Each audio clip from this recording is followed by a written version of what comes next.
Hey guys, welcome back to Cannon with Jasmine. As promised, I'm going to make some black bean and corn salsa.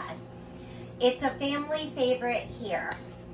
So earlier today I cooked down a bunch of tomatoes, onions, garlic, serrano peppers, green peppers, and jalapenos. I like to let it simmer for a little bit to help thicken it up.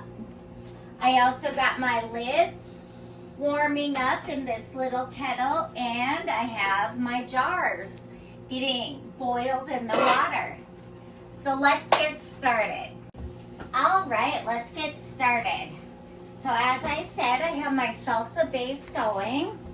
I make my own black beans and freeze them. So this is 2 cups worth, about equal to 1 can. I'm gonna dump those in.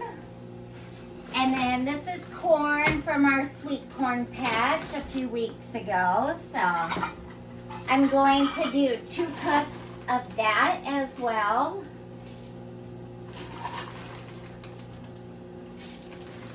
There we go. And then I have my spices. I use cumin, black pepper, chili powder. So we'll dump those in. For salt, I use canning salt. It helps preserve the food better. I'm gonna start with 1/4 of a cup and then adjust from there. Woo! Actually, that was more like 1/8 of a cup. And then last, I'm just going to roughly chop up some cilantro I got at the farmer's market on Saturday. I am not good at growing herbs, so I buy them.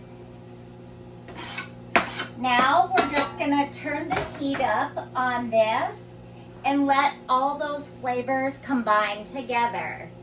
Hey guys, all right. I've let my salsa simmer, get all those flavors married together. I'm gonna have my official taste tester come up and give me the thumbs up or thumbs down.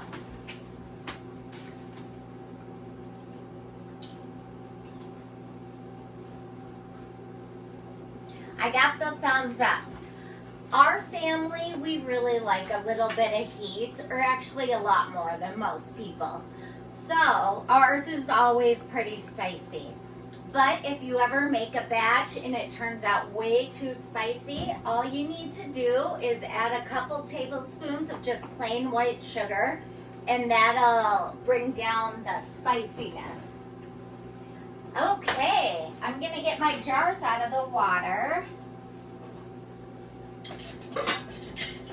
So I let them boil in water for, gosh, I don't even know.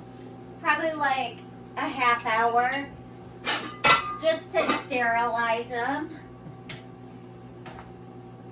And now I'm going to start filling my jars. I like to do pint size because then you don't have a quart of salsa in your fridge that you need to use up. All right, I'm gonna keep filling these. Hey guys. All right, I got my jars all filled. Then I'm gonna get rid of any air bubbles that are in the jars. Just poke your stick in there a few times. And then we gotta measure how much space. For tomato-based products, you do 1/2 inch. For other, like pickles, you do 1/4 inch. So it kind of just goes by what type of food you're canning. So those all look good. Now I'm gonna be sure to wipe my rims.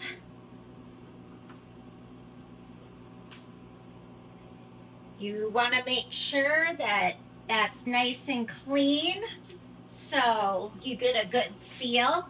And now I have my little stick that takes my lids out of the hot water. And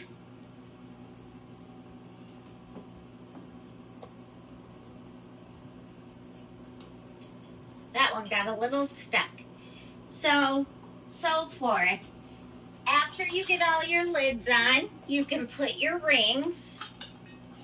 You don't want to squeeze them super, super tight. Just finger tightness. And then we're gonna put them in the canner and let the magic begin. Ooh, look at that nice boiling water. All right, welcome back. Now our jars have been boiling in hot water for 20 minutes. Then I take the pot off the burner and let it sit for 5 minutes. And now comes the fun part. Look at this awesome, healthy, preservative-free salsa that you can enjoy year-round. Thanks for watching again, and tune in next week. We're going to be making Great Grandma's famous pickles.